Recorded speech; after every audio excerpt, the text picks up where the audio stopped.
نحمد و نصلی علی رسول الکریم اما بعد فاعوذ باللہ من الشیطان الرجیم بسم اللہ الرحمن الرحیم ان اللہ و ملائکتہ یصلون علی النبی یا ایہا الذین آمنوا صلوا علیہ وسلموا تسلیما اللہم صلی علی سیدنا و شفیعنا مولانا محمد بارک وسلم صلاۃ و سلام علیک یا رسول اللہ صلی اللہ تعالی علیہ وسلم۔ کل آپ نے چند احادیث کریمہ سماعت فرمائی زبان کے تحفظ کے حوالے سے کہ زبان ایک ایسی چیز کہ جس کو اگر ہم نے اپنے کنٹرول میں رکھا تو بہت سارے گناہوں سے ہم محفوظ ہو سکتے ہیں، اور تفصیلاً آپ نے اس کی گفتگو کو سماعت بھی کیا ہے۔ یقیناً زبان ایسی چیز ہے جس کے بارے میں کہا گیا کہ صرف انسان کی شخصیات کو دیکھ کر اس کے بارے میں ہم اندازہ نہیں لگا سکتے کہ آنے والا شخص اچھے لباس پہنا ہو، اچھے کپڑے پہن کر آیا، اچھے جوتے پہن کر آیا، لباس فاخرہ زیب تن کیا، تو صرف اس کے ہی بیس پر ہم یہ قیاس کر کے نہیں بول سکتے کہ یہ شخص بہت اچھا ہے یا بہت اعلیٰ نسب رکھنے والا ہے۔ انسان کے بارے میں ہم یہ فیصلہ نہیں کر سکتے۔ تو اسی لیے کسی نے کہنے والے نے ایسا بھی کہا کہ میں نہیں مانتا کتابوں پہ لکھے ہوئے نسب نامے کو، میں نہیں مانتا کتابوں میں لکھے نسب نامے کو، بات کرنے سے قبیلے کا پتہ چلتا ہے۔ جب انسان اپنی زبان کھولتا ہے تو پتہ چلتا ہے اندر اس کے کیا بھرا ہوا ہے، آیا وہ اچھے کلمات بولنے والا ہے یا خباثت زبان پر لکھی ہوئی ہے، کیسے جملے نکالنے والا ہے۔ تو انسان کا پتہ اس کی زبان سے ہی چلتا ہے کہ یہ ہے کس کیٹیگری کا، اس کے اخلاقیات کیا ہیں۔ اور اگر یہ اتنا امپورٹنٹ نہیں ہوتا زبان کے بارے میں تو رسول پاک صلی اللہ علیہ وسلم کی یہ احادیث کریمہ کہ تم اپنی زبانوں کو سنبھال لو، میں تمہیں جنت میں لے جانے کا ضامن ہوتا ہوں، یہ یوں ہی نہیں فرمایا جاتا۔ یہ بہت بڑی بات ہے۔ یہ زبان ہی تو ہے جو کینچی کی طرح چلتی ہے، اور آج رشتوں میں دراریں بھی پیدا ہوتی ہیں، طلاق کی نوبتیں اکثر جو آتی ہیں، اکثر و بیشتر جہاں تک دیکھا گیا اس میں سب سے زیادہ عمل دخل ہماری گھر کی خواتین میں اگر دیکھا جائے، ان کے رویے میں جو بگاڑ بھی پیدا کرتی ان کی زبانیں ہیں۔ شوہر اگر کچھ بات کہہ دیتا ہے، میں مانتا ہوں چلو شوہر جذبات میں آ کر اس وقت اس نے غلط الفاظ کہہ بھی دیے، لیکن ان کو صبر نہیں ہوتا، یہ برداشت سے باہر ہوتی ہیں اور ہر بات کا جواب دینا شروع کر دیتی ہیں۔ پھر ہوتا ہی ہے کہ بات میں جب باتیں اتنی بڑھ جاتی ہیں تو تیش میں آ کر طلاق کی 3 گولیاں ایک ساتھ چلاتا ہے، سارے رشتے کا جنازہ نکل چکا ہوتا ہے۔ پھر مسئلہ یہ ہوتا ہے کہ اب چلو مفتی صاحب کے پاس کچھ تو حل ہوگا، ہم نے غصے میں کہا تھا، ہم نے پیار میں کہا تھا، ساری باتیں بننا شروع ہو جاتی ہیں۔ تو میاں یہ زبان ہی تو ہے، یہ زبان کھلی تو یہ حال ہوا نا۔ اسی لیے کہا کہ من صمت نجا، جو خاموش رہو نجات پایا۔ خاموشی اختیار کرو رہو گے تو نجات پا جاؤ گے۔ آپ سنیں حدیث پاک میں بہت ساری فضیلتیں ہیں، میں وہی آپ کو بتانے کے لیے یہاں پر حاضر آیا ہوں، سماعت کریں۔ ادھر پر فرمایا گیا، بہیقی نے عمران بن حسین رضی اللہ عنہما سے روایت کی کہ رسول اللہ صلی اللہ علیہ وسلم نے فرمایا، خاموش رہنا، سکوت پر قائم رہنا 60 برس کی عبادت سے افضل ہے۔ 60 برس کی یعنی 60 سال آپ نے عبادت کیا، اس سے بھی زیادہ، یہاں نفلی عبادتوں کی بات ہے، فرض عبادت نہیں، یہاں نفلی عبادتوں کو کہا گیا کہ ان عبادتوں سے بھی زیادہ افضل کیا ہے کہ آپ اپنی زبان کو خاموش رکھیں۔ میاں زبان ایسی چیز ہے کہ جب چلتی ہے نا تو دل بھی ٹوٹتے ہیں، اور جب چلتی ہے تو بہت سارے ٹوٹے ہوئے دل بھی مل جاتے ہیں۔ تو اب آپ کے اوپر ہے آپ اس کا استعمال کرتے کس طرح ہیں، یہ آپ کے اوپر ڈیپینڈ ہوتا ہے۔ اس لیے اپنی زبان کو حفاظت کے ساتھ چلائیں اور دیکھیں کہ کہاں ہم نے کھولنا ہے اور کہاں نہیں کھولنا ہے۔ پھر آگے کی ایک طویل حدیث ہے، میں ایک جملہ جو فرمایا گیا حدیث میں اس کی تشریح کے ساتھ آپ کے سامنے بولوں۔ بہقی نے یہ حدیث لکھی ہے، حضرت ابو ذر رضی اللہ عنہ اس کے راوی ہیں، کہتے ہیں کہ میں نے رسول پاک صلی اللہ علیہ وسلم کی بارگاہ میں عرض کی، یا رسول اللہ مجھے وصیت فرمائیے، مجھے وصیت فرمائیے۔ ارشاد فرمایا، میں تم کو تقوی کی وصیت کرتا ہوں کہ اس سے تمہارے سب کام آراستہ ہو جائیں گے۔ آراستہ کا مطلب ہوتا ہے سنور جانا، سدھر جانا. حالات بگڑے ہیں، تجارت اچھی نہیں ہے، گھریلو معاملات نہیں ہیں، برکتیں نہیں ہوتی، سب چیزوں کا ماحصل یہ آپ عبادتوں میں لگ جاؤ. آپ عبادت کرنا شروع کرو. دوسرے الفاظ میں اگر یہ کہوں، آپ اللہ کے دین کی فکر کرو، تمہاری دنیا کی فکر کرنے کی ضرورت نہیں. تمہارا گھر اس طرح چلے گا جس کا تم گمان بھی نہیں کر سکتے. حقیقت کہتا ہوں میں. ہم اپنی زندگی کے بارے میں بتائیں. ہم جب مدرسے میں ہم نے داخلہ لیا تو ہمارے رشتہ داروں میں سے کئی لوگوں نے کہا کہ مدرسے میں داخلہ کرا دیا ہے آپ نے، کتنا کمائے گا، 5,000 کی سیلری ملے گی، نوکری کرے گا. ایسے ایسے جملے تھے ان کے، کتنا زیادہ کما لے گا. آج بھی یہی حال ہے نا. ہمارے ہر گھر کا بچہ مدرسے میں کیوں نہیں جاتا؟ سوال ہے نا ہم سب سے. کیا یہ کوئی ایسی چیز ہے جو ہمیں پسند نہیں یا عیب بنانے والی چیز ہے؟ بلکہ جس کا بچہ حافظ ہوتا ہے فخر کرتا ہے، الحمدللہ میرا بچہ حافظ بن گیا، میرا بچہ عالم بن گیا. اتنی اعزاز والی چیز. ہمیں پتہ بھی ہے کہ یہ حافظ عالم بننے کے بعد ہماری قدر بھی کرے گا، ہماری اہمیت بھی جانے گا، سب چیزیں ہیں. باوجود گھر میں 4 بچے ہیں تو ایک بچہ بھی مدرسے میں نہیں ہے. وجہ کیا ہے؟ یا ہماری عوام جو پیچھے ہے اس کی وجہ یہی ہے کہ اگر اس کو وہاں ڈالا تو اب جانے کے بعد آگے اس کے فیوچر میں اس طرح یہ رہ نہیں باقی جو پڑھائی کرے گا اس میں اچھی جاب ملے گی، اچھے پیسے کمائے گا. یا مسجدوں میں خادم بن کے، مؤذن بن کے، امام بن کے کتنا کما لے گا، 10-12 ہزار، 15 ہزار.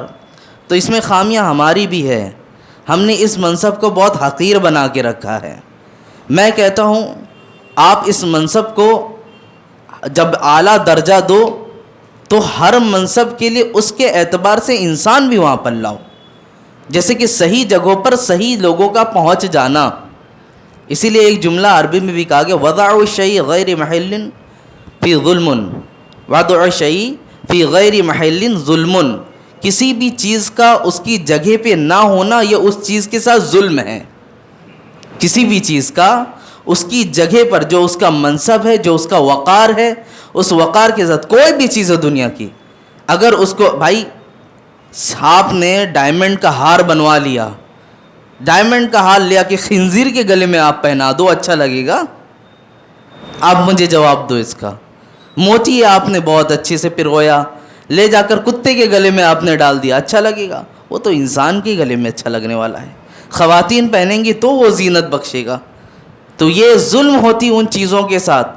تو عوام کا مسئلہ یہی ہے کہ آج ہم نے علماء بھی چاہیے، ساری چیزیں اچھی اچھی ہیں، لیکن جب سیلری کی بات آتی ہے تو وہ اس پہ پیچھے ہٹتے ہیں. میں تمام کلے، یہ اپنی مسجد کی بات نہیں کر رہا ہوں، میں ہندوستان کی سرزمین پر آج جو ماحول ہے میں اس کے لے کر آپ کر گفتگو کر رہا ہوں کہ یہ حالات کیا ہیں. اگر آج جس طرح ڈاکٹر بننے والا، انجینئر بننے والا، دیگر تمام چیزیں پڑھنے والوں، ان کی سیلریاں اتنی رکھی گئی ہیں کہ بچہ اپنی 5ویں کلاس میں آنے کے بعد یہ ڈیسائیڈ کر لیتا میں نے آگے بڑھنا کیا ہے، میں کیا پڑھنے والا ہوں، میں کیا بننے والا ہوں. وجہ کیا ہوتی ہے؟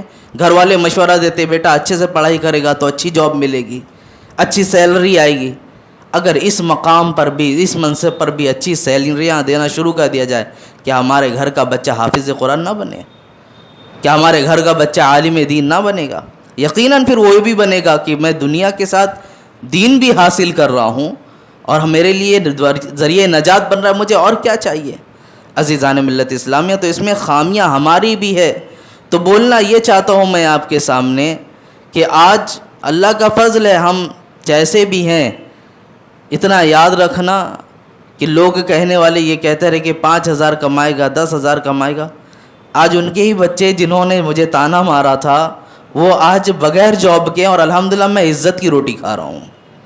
میں عزت کی، اللہ نے مجھے عزت کی جگہ پر رکھا، اور جس جگہ بھی رہیں گے ہم عزت کی روٹی کھائیں گے انشاءاللہ. تو یہ مقام وہاں پر جہاں اللہ عزت بھی دیتا ہے اور آپ کو رزق کے بارے میں سوچنے کی ضرورت نہیں پڑتی، آپ کو مخلوق کے آگے ہاتھ پھیلانے کی ضرورت نہیں پڑتی، غیب سے انتظامات ہو جاتے ہیں. تو یہ اپنے اندر ساری چیزیں نکالتے ہیں. تو عزیزان ملت اسلامیہ، آراستہ ہونے کا مطلب میں نے بتایا کہ زندگی سنور جائے گی کب؟ تقوی آئے گا. اور تقوی کب آتا ہے؟ تقوی آنے کے لیے بھی علم کا ہونا بہت زیادہ ضروری ہے. بغیر علم کے متقی بننے والا شخص اپنی جانوں پر ظلم کرنا شروع کر دیتا ہے. میں نے دیکھا ہے بعض اوقات ایسا بھی ہوتا ہے کہ تقوی اختیار کرنے کے چکر میں دنیا سے ایسا منہ موڑتا ہے بندہ. ٹھیک ہے, دنیا سے محبت بھی مت کرو. میں جتنی باتیں کر رہا ہوں میرے سامنے یہ سب چیزیں ہوئی ہیں. ایک خاتون کو میں ایسا بھی جانتا ہوں جس نے دنیا سے اپنے منہ کو موڑا, اچھی بات ہے. اپنے گھر میں اتنا تشدد کرنا شروع کر دیا کہ اب وہ گھر کے باہر کا جو بھی سامان ہوتا وہ چیز نہیں کھاتی, جو گھر میں پکتا وہی کھانا ہے. ٹھیک ہے, یہ بھی کمال احتیاط ہے. زمین پر چلنا ہے, قرآن مجید میں فرمایا گیا وَلَا تَمْشِي فِي الْأَرْضِ مَرْحًا, زمین پر اکڑ کر مت چلو. ان کی شاید عادت تھی ایسی کہ وہ زمین پر پیر پٹک کے چلا کرتی تھیں. تو اب حالت ایسے انہوں نے اپنے جوتوں کے اندر کنکریاں رکھنا شروع کر دیا کہ ہم میں پیر پٹکوں گی تو اس کی چبھن مجھے ہوگی اور میں پیر پٹک نہ سکوں گی. ٹھیک ہے, یہ بھی کمال احتیاط ہے. کمال احتیاط یہاں تک ہوتا گیا کہ پے در پہ کثرت سے روزہ رکھنا شروع کر دیا گیا. عبادت ہے, اچھی بات ہے, روزہ رکھیں آپ, لیکن بات یہیں ختم نہیں ہوتی. پھر اپنے آپ میں اجتہاد ایسا پیدا ہوا کہ میں نے باہر کی کوئی چیزیں نہیں کھانی. اب دوا کی بات جب آئی, کبھی طبیعت خراب ہو گئی تو کہا دوا بھی نہیں کھانا ہے ہم نے, ہم گھریلو نسخے سے اس کا اپنا علاج کریں گے. اب جو بھی پرابلم آئی تھی ان کو, جیسی بھی تکلیفیں تھیں, لیکن ہوا ایسا کہ دوا انہوں نے منع کر دیا. وجہ کیا تھی؟ ہر دوا کے اندر الکوہل ہوتی ہے, بغیر اس کے کوئی دوا بنتی نہیں, اور الکوہل جائز نہیں ہے. لیکن مسئلہ ہے نا شریعت میں, عموم میں بلوا پایا جائے, کثرت سے لوگ اس میں ملوث ہو جائیں, بغیر اس کے چھٹکارا ہی نہیں ہو. آج کون سا گھر ایسا ہے جہاں بغیر دوا کے چل رہا ہو؟ کوئی ایک فرد تو ضرور ہوتا ہے ہر گھر میں جس کی دوا چل رہی ہوتی ہے. سال کے 12 مہینہ کوئی نہ کوئی دوا کھا ہی رہا ہوتا ہے, بغیر اس کے چھٹکارا ہے. تو عموم بلوا مسئلہ ایسا ہے کہ انسان ملوث ہو چکا ہے اس میں, اس کے بغیر چھٹکارا نہیں. تو شریعت نے ایک راہ دی, استعمال کر سکتے ہیں, کیونکہ ضرورت بن چکی ہے آج انسان کی, اس کے بغیر سروکار نہیں. یہاں حال ایسا ہو گیا کہ دوا استعمال کرنا نہیں. جو بیماری تھی گھریلو علاج کر کر کے وہ بیماری اتنی سخت بن گئی کہ ڈاکٹر نے وارننگ دے دیا کہ دوا نہیں کھائیں گے تو نازک حالت ہونے کی شکایت ہے. گھر والوں نے بھی پھر تشدد کیا, جہاں 1 گولیاں کھانی تھی 7-7 8-8 گولیاں کھانی پڑیں پھر. تو یہ تقوی اختیار کرنا علم کے ذریعے ہی کریں, علم بھی حاصل کرتے رہیں. اور حقیقت تو میں یہی کہوں کہ عبادتوں میں افضل عبادت یہی کہ آپ علم حاصل کرتے رہیں. علم حاصل کرتے بھی رہیں گے, تقوی بھی آتا رہے گا. تقوی کیا چیز ہے؟ متقی بننا, اللہ سے ڈر حاصل کر لینا, یہی تقوی ہے. اور اللہ سے ڈرنے والا بندہ کون ہے؟ قرآن وہ بھی فرماتا انما یخشی اللہ من عبادہ العلماء, کہ بے شک اللہ رب العزت سے سب سے زیادہ بندوں میں وہی ڈرتے ہیں جو علم والے ہیں. تو چلتے پھرتے, آج یہ نہیں کہتا ہوں آپ اپنے گھر سے اٹھیں, کام دھندے تجارت سب شٹر ڈاؤن کریں, چلے جائیں مدرسے میں, آپ نے کوئی کام نہیں کرنا ہے, گھر نہیں چلا. نہیں میاں, چلتے پھرتے ایک مسئلہ بھی آپ نے پوچھ لیا, اس دن کا حق ادا کیا ہے آپ نے علم حاصل کر لیا. ایک دن ایک مسئلے پوچھتے, 30 دن میں 30 مسئلے آ جائیں گے آپ کو. آج انٹرنیٹ کا دور ہے, گھر بیٹھے علم آپ کو پہنچ رہا ہے. بہت سارے ذرائع, ہزاروں ذرائع ہیں جو مدارس کی صورت میں, آن لائن کلاسوں کی صورت میں. آپ اگر چاہے تو کر سکتے ہیں نا ساری چیزیں. آج تجارت کے لیے لوگ بہت ساری چیزیں کوشش کرتے ہیں, گھر بیٹھے اپنے گھر کو چلا رہے ہیں, تاجر بنے ہوئے ہیں, سامان کو بیچ رہے ہیں, خرید رہے ہیں, سب ہو رہا ہے نا آخر میں. تو کیا یہ چیزیں نہیں کر سکتے؟ اگر ہم چاہیں تو کر سکتے ہیں میاں, لیکن ہم چاہتے نہیں. تو اپنے آپ کو اگر سنوارنا ہے, تقوی اختیار کرو. تقوی اختیار اسی وقت ہوگا جب علم آپ کے پاس ہوگا, اتنا یاد رکھیں. آگے پھر فرماتے ہیں, جتنی بات بولنے کے بعد پھر انہوں نے عرض کی, کس نے؟ حضرت ابو ذر رضی اللہ عنہ نے, کہ حضور صلی اللہ علیہ وسلم سے عرض کیا کہ اور وصیت فرمائیے. کہا تلاوت قرآن اور ذکر اللہ کو لازم کر لو. قرآن کی تلاوت اور ذکر اللہ, اللہ کا ذکر لازم کر لو, کہ اس کی وجہ سے تمہارے ذکر آسمان میں ہوگا اور زمین میں تمہارے لیے نور بھیجا جائے گا. میں نے پہلے ہی کہا تقوی کی بات آئی, اس کے بعد ڈائریکٹ بات کس کی آ گئی؟ تلاوت کی. تلاوت اسی وقت کرے گا جب پڑھنا سیکھے گا نا, ذکر اسی وقت کرے گا جب کلمہ اس کی زبان پر جاری ہوگا. انسان جاہل آدمی تو تلاوت کر نہیں سکتا, جاہل آدمی تو قرآن لے کر بیٹھے گا نہیں. تو اس لیے علم حاصل کرنا بہت ضروری ہے. پھر آگے انہوں نے پھر عرض کی کہ اور وصیت فرمائیے. ارشاد فرمایا زیادتی خاموشی کو لازم کر لو, کہ اس سے شیطان دفع ہوگا اور تمہیں دین کے کاموں میں مدد ملے گی. یعنی اپنے آپ میں خاموشی اختیار کر لو, زیادہ مت بولو. فضول گوئی انسان کو فضول بنا دیتی ہے. زیادہ بولنا انسان کو بے مطلبی بنا دیتی ہے، اس کی باتوں کا وقار بھی نہیں ہوتا۔ آج اگر آپ دیکھ لیں 10 لوگوں کے درمیان بیٹھے ہیں تو اس شخص کو بہت میچور مانا جاتا ہے جو بہت حکمت سے بات کرتا ہو، اور اس کی رائے کو بہت پسند بھی کیا جاتا ہے۔ ہر بات پہ 10 مشورے پر 20 رائے دینے والے، ان کو لوگ اتنا پسند بھی نہیں کرتے، یہ تو بول ہی رہا ہے، لیکن خاموشی کے ساتھ ایک آدمی بیٹھا تھا، سب کی باتیں سنتا رہا، آخر میں ایک ہی بات بولا، سب کو پسند آتی ہے۔ یہ ہوتا ہے نا محفلوں میں۔ تو خاموشی آپ کو قدر آور بھی بناتی ہے، لوگوں کے درمیان معزز بھی بناتی ہے، اتنا یاد رکھیے۔ چلتے پھرتے اٹھتے بیٹھتے جو ملا اس سے باتیں کرنے لگ جانا۔ سڑک پہ کھڑے ہوگے، کہاں پہ کھڑے ہوگے، جب شروع ہو جاتے ہیں ان کی پنچایتیں تو گھنٹے گزر جاتے ہیں میاں۔ تو ان سب چیزوں سے بچیں۔ پھر آگے فرماتے ہیں، عرض کیا انہوں نے، یا رسول اللہ اور وصیت فرمائیے۔ یہ ہوتا ہے، سوال کر رہے ہیں، ہمیں بتائیں ہم زندگی کس طرح گزاریں۔ آقا صلی اللہ علیہ وسلم نے فرمایا، زیادہ ہنسنے سے بچو کہ دل کو مردہ کر دیتا ہے اور چہرے کے نور کو دور کر دیتا ہے۔ زیادہ ہنسنا دل کو مردہ کر دیتا ہے۔ خندۂ بسیار دل را بمی راند، زیادہ ہنسی دل کو مردہ کر دیتی ہے، اور جب دل مردہ ہوتا ہے تو انسان کے اندر احساس ختم ہوتا ہے۔ اس جملے کو یوں سمجھے، آپ کے درمیان کوئی مرا ہوا شخص ہے، اس کو ٹھوکر ماری جائے، مچھر کاٹ رہا ہو، کہ وہ اٹھے گا؟ اس کو کچھ احساس ہے؟ وہ تو پڑا ہے، آپ سالوں ایسے لٹائے رہو گے، اس کو ٹھوکریں پڑتی رہیں، اس پر جو بھی چیز کرنا ہے کر ڈالو، اس کو کوئی احساس نہیں، وہ سڑتا گلتا رہے گا۔ دل کا بھی حال یہی ہے، جب یہ مردہ ہو جائے گا تو احساس گناہ آپ کے اندر سے نکل جائے گا۔ کیا اچھی باتیں کی، کیا بری باتیں کی، کچھ فکر نہیں ہونے والی ہمیں۔ ہم نے تو بس یہی ہے کہ اب تو لطف آ رہا ہے، کہے لگانے میں مزہ آتے ہیں۔ زیادہ ہنسنا لوگوں کا کچھ، آج یہ بھی لوگ اپنے درمیان ایسا بنائے رکھیں کہ جو بہت تیز ہنستے ہیں بہت زیادہ مسخرے باز ہیں، بہت زیادہ لوگوں کو ہنسانے والے ہیں۔ میاں آقا صلی اللہ علیہ وسلم کے گیت گانے والے ہم ہیں، ہم ان کے غلامی کا دعویٰ کرتے ہیں، تو ذرا ان کی طریقے کو بھی دیکھو کہ ہمارے نبی نے کس طرح زندگی گزاری۔ حضور صلی اللہ علیہ وسلم سے قہقہہ ثابت ہی نہیں ہے، یعنی اتنی تیز ہنسنا جس میں آواز باہر آ جائے۔ رسول پاک صلی اللہ علیہ وسلم نے تبسم فرمایا ہے۔ تبسم، ضحک، قہقہہ، 3 چیزیں ہوتی ہیں۔ ایک ہوتا ہے مسکرانا، ایک ہوتا ہے اتنا مسکرانا کہ دانت دکھ جائیں، اور ایک ہوتا ہے ایسا ہنسنا کہ آواز باہر نکل آئے۔ تو اس طرح ہنسنا بھی نہیں چاہیے قہقہہ لگا کر، شیطان اس کے ساتھ شامل ہو جاتا ہے، اور چہرے کا نور جو ختم ہوتا ہے۔ آپ دیکھ لینا، کچھ ہنسنے والے ایسا ہنستے ہیں لال پیلے ہو جاتے ہیں پورے، پھر اس کے بعد بولتے ہیں سستی آ گئی میرے اندر، بس اب کچھ اچھا نہیں، اب سونے کا دل کر رہا ہے۔ تو یہ آپ کے اندر ایک سستی پن کا آنا، گویا دل کا مردہ ہو جانا، یہ بھی علامت ہے۔ آگے سماعت کریں آخری چیز اس کے اندر کی۔ پھر انہوں نے کہا کہ اور وصیت فرمائیے۔ کہتے ہیں اللہ کے بارے میں ملامت کرنے والے کی ملامت سے نہ ڈرو۔ میں نے کہا اور وصیت کیجیے، یعنی جو ملامت کرتے ہیں اللہ کی بارگاہ میں، کہتے فلاں کو ایسا کر دے ویسا کر دے۔ ایک مومن مسلمان بھائی اگر دوسرے مومن مسلمان بھائی کو ملامت کرتا ہے تو اس کے ساتھ شامل نہیں ہونا چاہیے، ہمیں شریک نہیں ہونا چاہیے۔ لعن طعن کرنا، آگے کی حدیث میں آپ سماعت کریں گے کہ طعن دینا، تانا دینا، تانا زنی کرنا، یہ ہمارے مسلمان بھائی ہمارا شیوا نہیں ہے، ایک دوسرے کو لعن طعن کرنا۔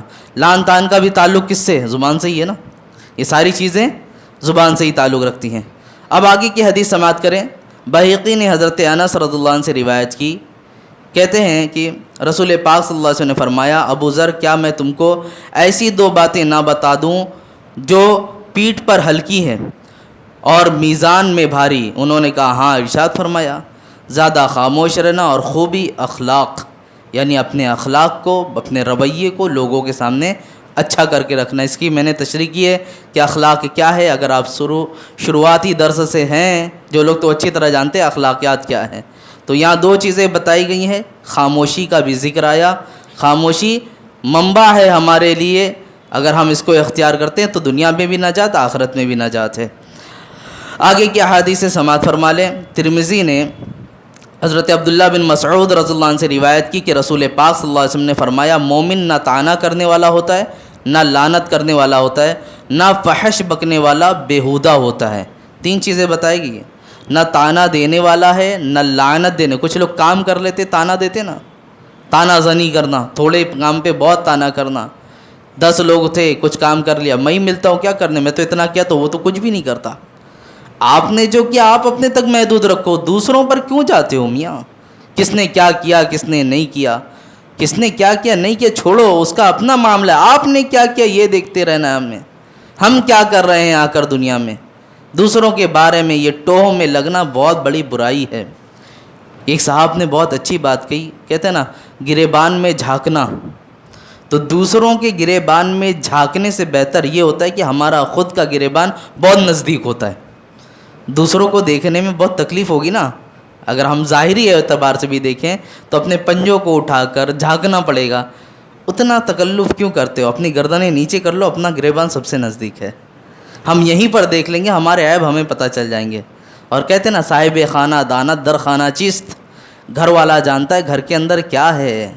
دوسروں کی برائی, دوسروں کی ٹوہ, دوسروں کو طعن, دوسروں کو لعنت کرنا, یہ سب بعد میں چھوڑو. ہم خود بھی تو دیکھیں اپنے اندر, ہمارے اندر کیا کیا کمیاں ہیں. کچھ لوگوں کا حال ایسا کہ لوگوں کو ایسے جملے بولنا شروع کر دیتے جن کا وہ مرتکب بھی نہیں ہوتا, ایسے کام کیا بھی نہیں. میرے عزیزوں, بہت سخت بات ہے ایسے لوگوں کے لیے. کسی نے اگر کسی مسلمان بھائی کو ایسے گناہ کا مرتکب بنا دیا جس میں وہ شامل نہیں تھا, حدیث کا مفہوم ہے کہ مرنے سے پہلے وہ اس گناہ میں ضرور ملوث ہوگا. مثال کے طور پر کسی نے کسی کو کہہ دیا کہ یہ زناکار ہے, فلاں عورت کے ساتھ اس کا چکر ہے, اس نے زنا کیا ہے, یا جیسے بھی معاملات ہیں. اب ہوا میں بات گردش کری تھی, اس کی سچائی کہاں تک کہ کچھ بھی نہیں معلوم. میاں یہ بھی سنتے سنتے یہ بھی اس میں تعاون کر رہے ہیں, یہ بھی 10 لوگوں کو جا کر بتا رہے. اب آیا اگر وہ شخص, یہ تو پہلی بات عیبوں کو چھپانا چاہیے, جس رب نے عیب کو دیکھا وہ نہیں بتا رہا تو ہم کون ہوتے بتانے والے. تو عیبوں کو چھپانا چاہیے. اب یہ جا کر سب لوگوں کو بتانا شروع کرتا ہے, اور جس کے بارے میں بولا اس کے اندر اگر وہ عیب موجود نہیں ہے تو مرنے سے پہلے دیکھ لینا. آپ اپنی زندگی میں اس کا تجربہ کر لینا. چیلنج کے ساتھ میں کہتا ہوں, میں نے اپنی زندگی کا محاسبہ کیا ہے. میں نے کئیوں کو دیکھا اس طرح جو لوگوں کو ملامت کرتے تھے, برا کہتے تھے, تانا زنی کرتے تھے, ان پر تہمتیں لگاتے تھے. مرنے سے پہلے وہ خود اس میں ملوث ہو کر گئے ہیں, انہوں نے اس کا ارتکاب خود کیا ہے. تو اس سے بچیں دوسروں کو بولنے سے پہلے. مومن کی تو یہ شان نہیں ہے. پھر کہا گیا فحش گوئی, وہی زبان کی بات آ گئی. جب بھی زبان کھولو تو اچھے کلمات بولو, برا بولنا, برا کہنا یہ مسلمان کا شیوا نہیں. آگے کی بھی حدیث سماعت فرما لیں. آگے کی حدیث میں فرمایا گیا, ترمذی ابو داؤد دونوں نے لکھا, ابن عباس رضی اللہ عنہ راوی ہیں, کہتے ہیں کہ ایک شخص کی چادر کو ہوا کے تیز جھونکے لگے, اس نے ہوا پر لعنت کی, اس نے ہوا پر لعنت کی. رسول اللہ صلی اللہ علیہ وسلم نے فرمایا ہوا پر لعنت نہ کرو کہ وہ خدا کی طرف سے مامور ہے, اور جو شخص ایسی چیز پر لعنت کرتا ہے جو لعنت کے اہل نہ ہو تو لعنت اسی پر لوٹ کر آتی ہے. میں نے ابھی اس سے پہلے جو تشریح کی, ہوا پر, ہمارے اندر بھی بہت سارے زمانے کو گالی دینا, دن کو برا کہہ دینا, یہ چیزیں ہیں. سخت گرمی آئی تو اس کے بارے میں بول دینا, بہت سخت ٹھنڈی پڑی تو اس کے بارے میں بول دینا, بارش مسلسل ہوتی رہی تو اس کے بارے میں بول دینا. میاں یہ رب کی جانب سے معمور چیزیں ہیں, یہ ہمارے آپ کے بولنے سے نہیں ہوتی.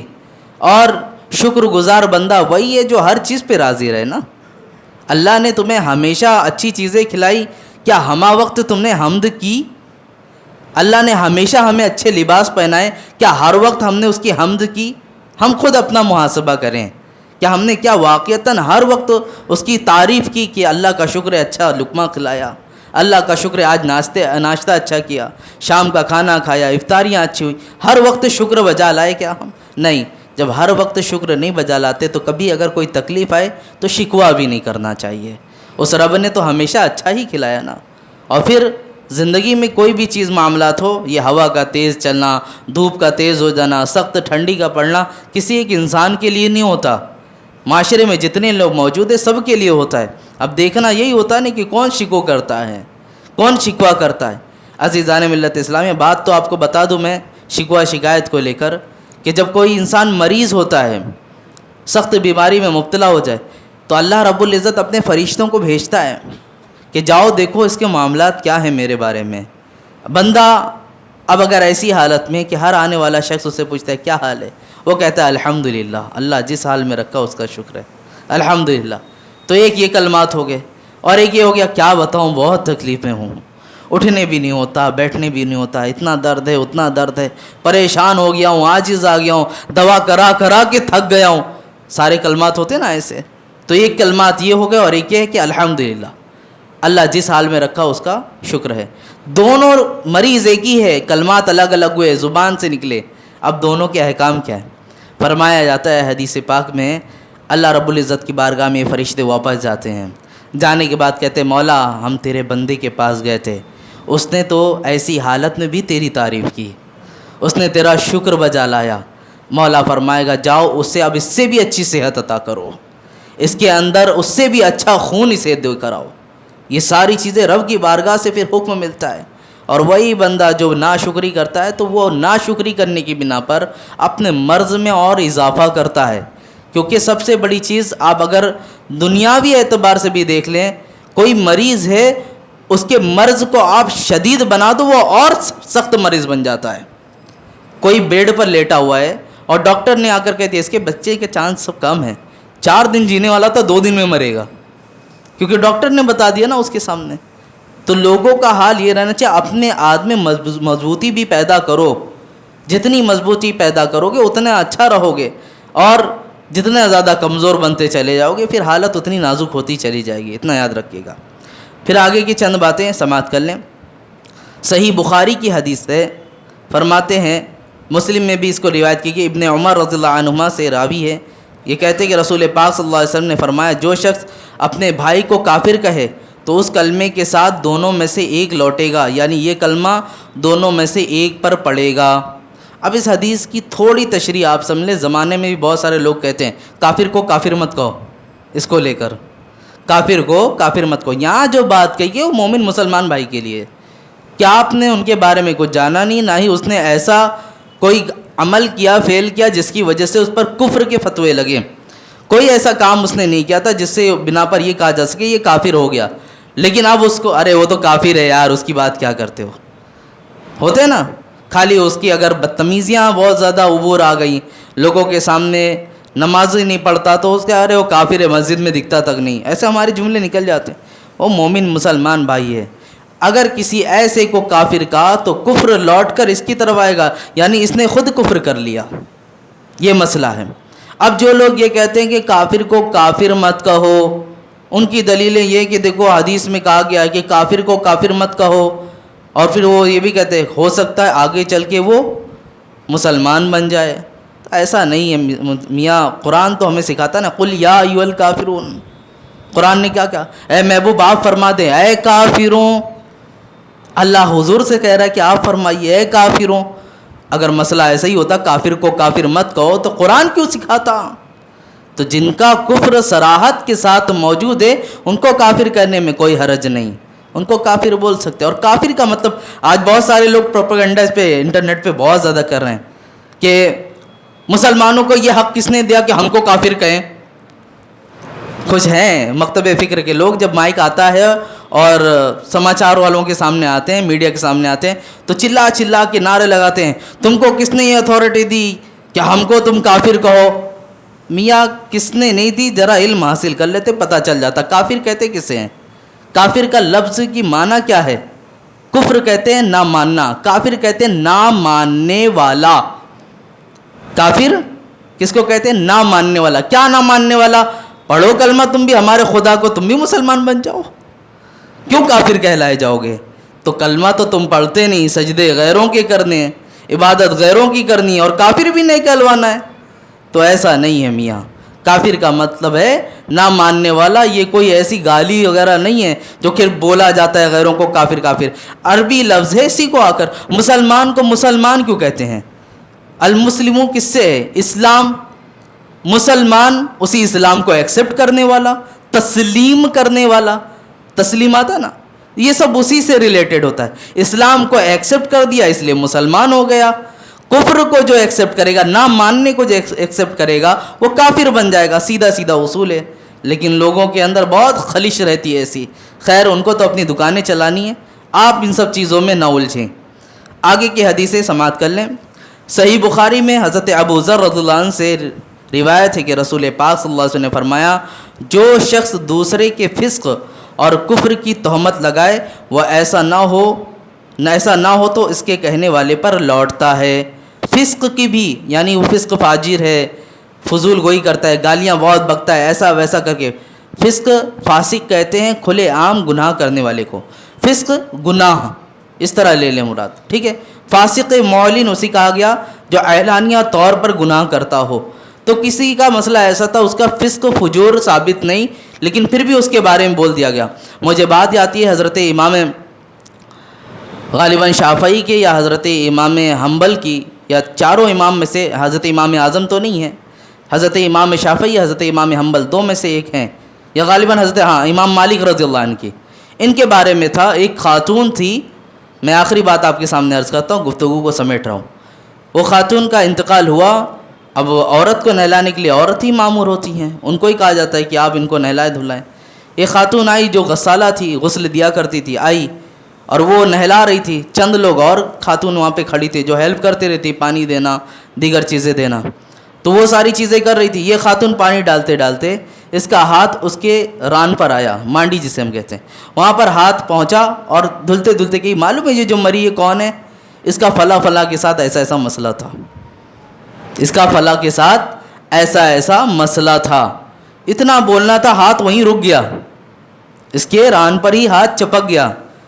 اب چھٹانے کی کوشش کی جا رہی، ہاتھ الگ ہی نہیں ہو رہا ہے، بہت کوشش کی گئی، گھنٹہ گزر گیا، 2 گھنٹہ گزر گیا، 3 گھنٹہ، گھر والے بول رہے کون سا غسل دیا جا رہا ہے، اتنا ٹائم چلا گیا، آخر ایسا کون سا غسل ہو رہا ہے، فٹ فٹ 1 گھنٹے بھر لگتے ہیں، بہت زیادہ، کفن بھی اس میں ہو جاتا ہے، اتنا زیادہ ٹائم کیسے لگ رہا ہے؟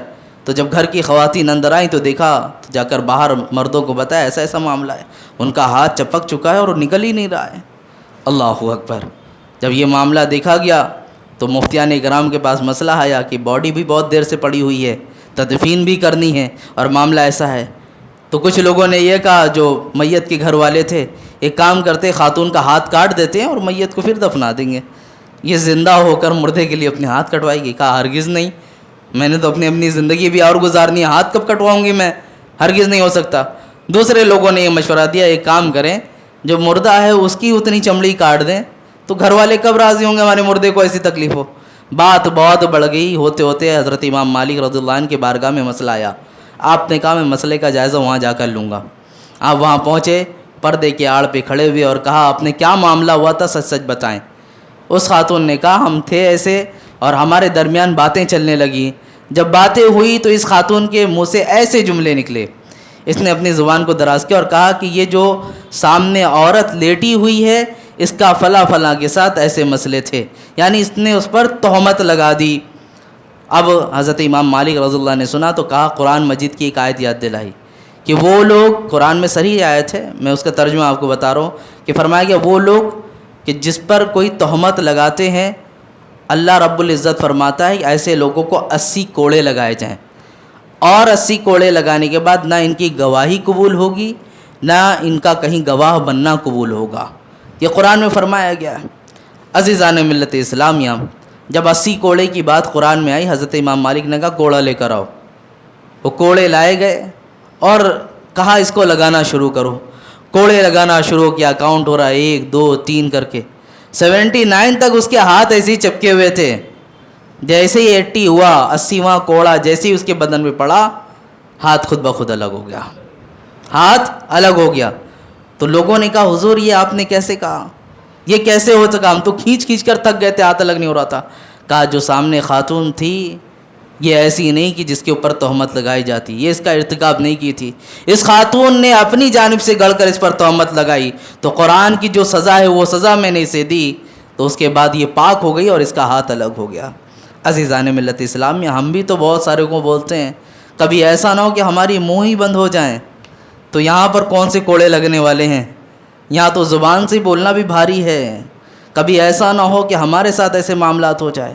اس لیے کسی کو بھی بولنے سے پہلے سوچیں، بار بار میں نے کہا ہے یہ زبان منبع ہے، مرکز ہے، آپ چاہو تو برائیوں کا مرکز بناؤ، آپ چاہو تو بھلائیوں کا مرکز بناؤ۔ اسی لیے ہمارے استاذ کی ایک بات جو میں نے کل بھی عرض کی تھی، پہلے تولو، پھر بولو، پھر تولو. کیا آپ نے کیا کیا ہے؟ عقل مند انسان بولنے سے پہلے سوچتا ہے اور بیوقوف انسان بولنے کے بعد سوچتا ہے کہ میں نے کیا کیا ہے.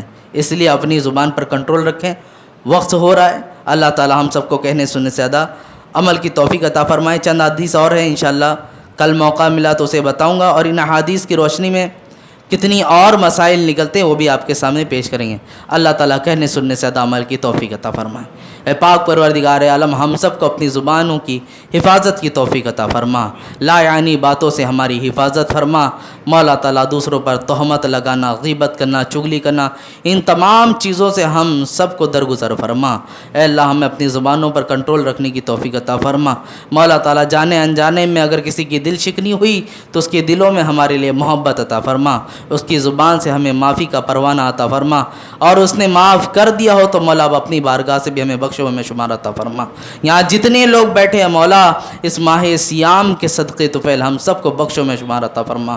استغفر اللہ ربی من کل ذنب واتوب الیہ. مولا جب تک جیے ایمان پر زندہ رکھ، جب موت آنی ہو تو ایمان پر موت عطا فرما.